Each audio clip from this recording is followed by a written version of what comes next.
Hey YouTube, welcome back to my channel. If you're new here, my name is Ted Neum. I'm a food, beverage, and pork photographer based out of Philadelphia. I feel like the light's kind of high. Like on my screen, it looks, on my camera it looks okay. It looks bright. It looks hot. Sorry, I had to look at my monitor to check out to adjust my exposure or light power of my light because I was a little overexposed. Hey YouTube, welcome back to my channel. If you're new here, my name is Ted Neum. I'm a food, beverage, and pork photographer based out of Philadelphia. So Thursday, I saw my doctor. I got my physical. I got looked at for my acid reflux. I have to take omeprazole once a day in the morning. So I do that for 60 days and see how it handles my acid reflux. Pardon me. Yeah, I've just been really bloated lately, but because there's also some blood in my stools, and I'm going to be 44 in September, which is 1 year away from 45.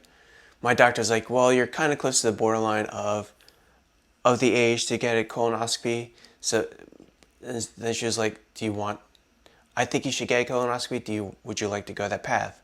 I was like, yes, I would like to get the path to get a colonoscopy. I called my health insurance. They're going to cover a majority of it because I'm not 45. There's different. I think they have different payment programs for that one. But I'm like, really? This is a health procedure, but I think out of pocket I'm be paying $100, which sucks. But honestly, considering how our economy is going right now, I hope the university keeps us going, because if I lose health insurance, that would suck. And if you don't know, colon cancer is a very silent killer. So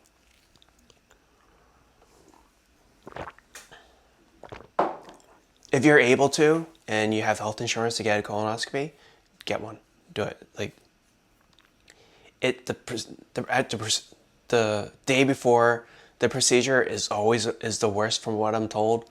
I'm not looking forward to next Sunday's prep for the procedure, but you have to clean out your colon completely for it to have accurate results from the colonoscopy. So I'm assuming I do have a polyp in my gut. So yeah, getting a colonoscopy on the 31st, not fun, and not looking forward to it. Aside from that, that's you know trying to get more work and that sort. You know, that's what's been going with me on the day-to-day. Obviously practicing my videos and work. I hope you saw my last video about my weekend in the city. I obviously want to do better with that kind of work, but I just got to keep putting the reps, and I'll eventually get better. My battery's about to die, so hold up. It's all right. Let's back to 3. We're 29. So yeah, where was I? So yeah, get a colonoscopy on the 31st. So if you're able to, get it. Get one done. Get yourself checked out. Obviously, be better if you have health insurance. So, oh God, reading the news and how we're $40 trillion in debt, and our treasury is planning to basically give us another credit card, which is going to definitely double our current inflation rate and that sort.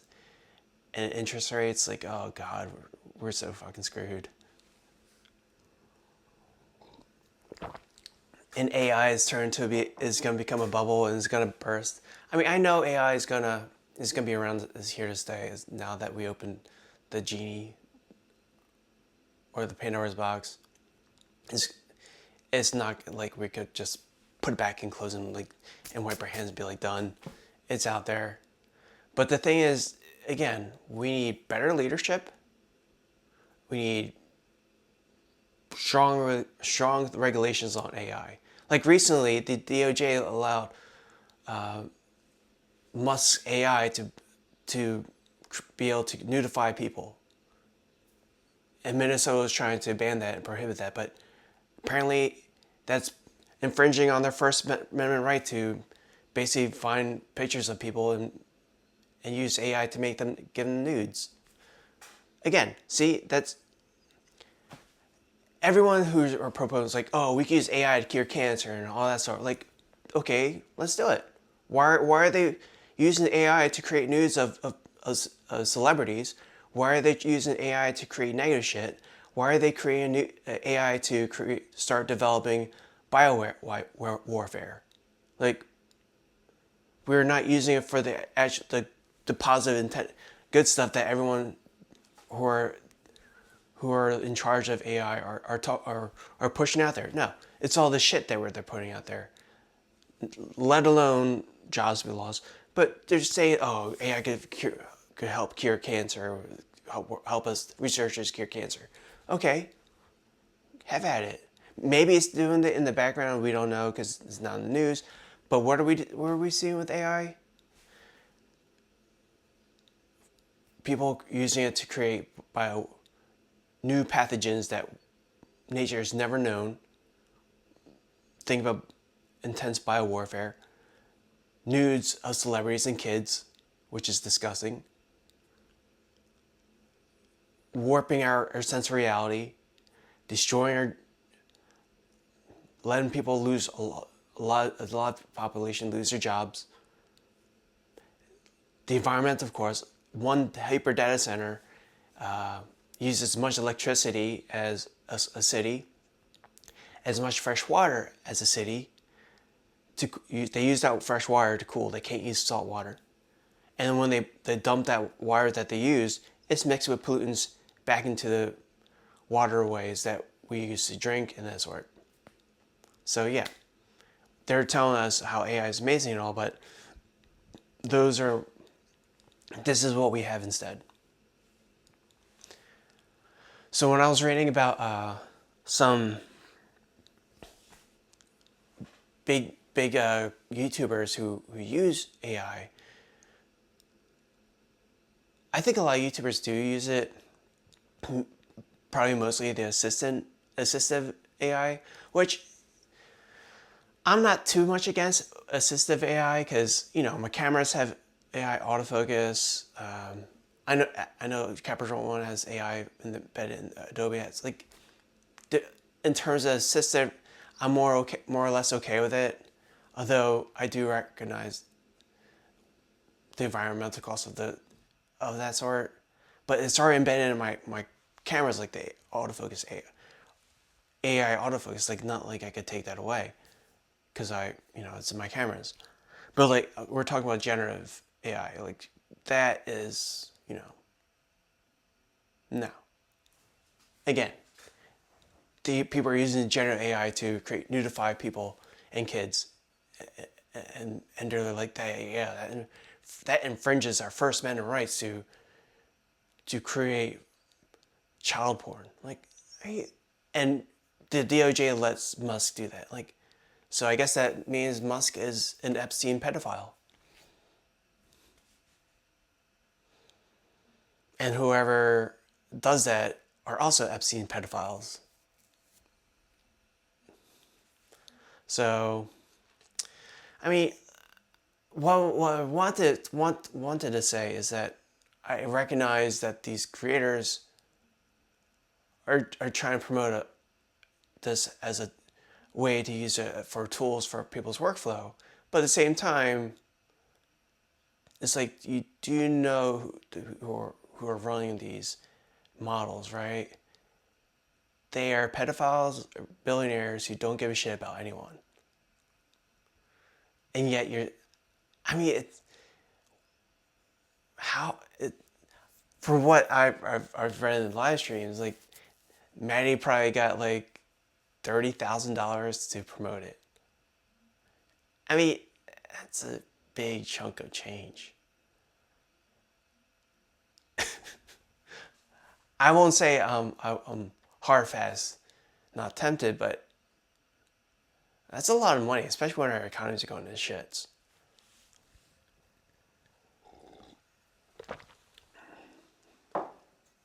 I guess that does create an interesting quandary.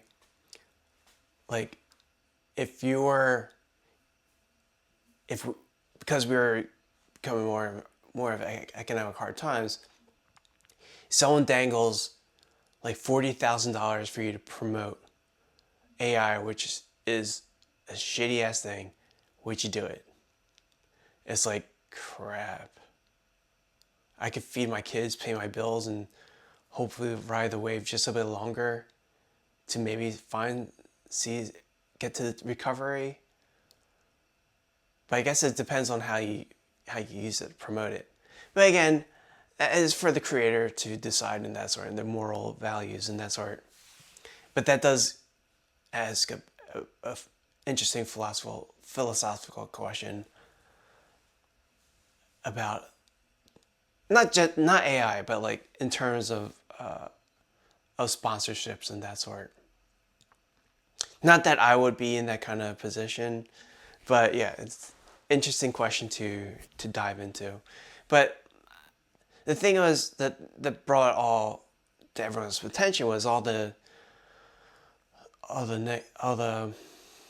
conversations around it, which for some people like from Philip Bloom and that sort, NKHB, it's been very adult like civil and that sort, which that's what how our conversations need to be, even if you're against what that creator has done in terms of taking sponsorships, respectful civil conversations. But if you're going for the jugular and that sort, then it's like, you're adults. You should act like one and keep your comments civil.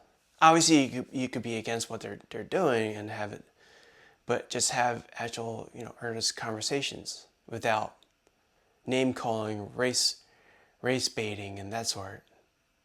Because at the end of the day, you're just punching down because these creators on YouTube and that sort, they're not the ones controlling our lives. They're not the ones influencing policy. They don't work for us.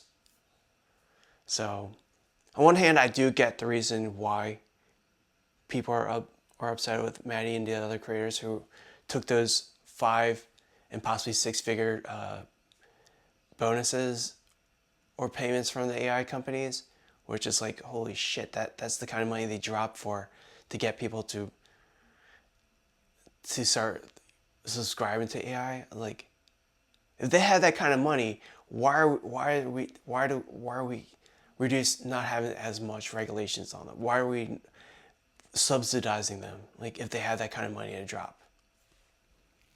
So, yeah, I just saw those videos, and I always try to keep my own conversations and comments civil, but then again, I don't watch too many YouTubers anymore because I don't want to get,